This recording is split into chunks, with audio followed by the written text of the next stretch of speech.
Sunday వచ్చిందంటే ma'am from kitchen నుంచి master chef from hotel చేసేస్తారు నన్ను. దీనికోసం ప్రిపరేషన్స్ ముందు రోజు నైటే మొదలైపోతాయి. ముందు రోజు నైటే రెడీ చేసిన పిండిని మండే రోజుకి కొద్దిగా స్పేర్ లో పెట్టుకుంటాను. మిగతా పిండిలో కాస్త ఉప్పు, సోడా ఉప్పు, వాటర్ వేసేసి ఇలా దోసకి వేసుకోవడానికి జారుగా చేసి రెడీగా చేసుకుంటాను. అలాగే దోసలకి చట్నీ ఇంకా ఎర్రగారం రెడీ చేస్తాను. చట్నీలకి ఇంగు వేసిన పోపు మస్ట్ అండ్ షుడ్ అనమాట. దీనివల్ల చట్నీల టేస్ట్ ఇంకా ఎన్హాన్స్ అవుతుంది. చట్నీ కారాలతో పాటు ఆలు మసాలా కూడా, ఇది వచ్చేసి మసాలా దోసల కోసం రెడీ చేసి పెట్టేసుకొని టిఫిన్ అంగడి లాగా దోశలు స్టార్ట్ చేయడమే.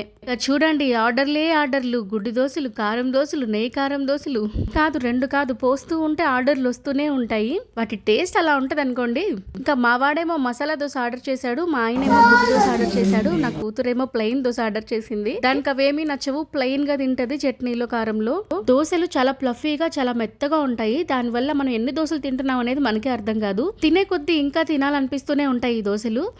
మీకు కనుక నెల్లూరోళ్ళు దోశ బ్యాటర్ ఎలా తయారు చేసుకోవాలని తెలుసుకోవాలనుకుంటే ఖచ్చితంగా కామెంట్ చేసేయండి, డీటెయిల్డ్ గా చేసి చూపిస్తాను. ఇంకా చట్నీలు, ఎర్రకారాలు కూడా ఎలా తయారు చేస్తారు అనేది కూడా కామెంట్ చేయండి, చేసి చూపిస్తాను, అవి కూడా సపరేట్ గా. ఇంకా నెయ్యి కారం దోశ అయితే పెను మీద కాలుతుంటే స్మెల్ వస్తుంది, అక్కడికక్కడే వేడివేడిగా తినేయాలనిపిస్తుంది. అందరికి అన్ని దోశలు పోసేసరికి నా స్టవ్ అంతా గందరగోళం అయిపోతుంది.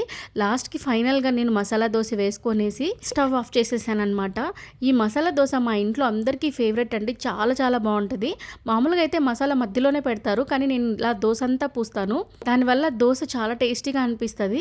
అంతా అయిపోయిన తర్వాత నేను కూడా తినేసేసి అలా చేయి కడుక్కుందామని వెళ్ళానండి. అంతే అంటున్నాయి షింక్లో నా గిన్నెలు.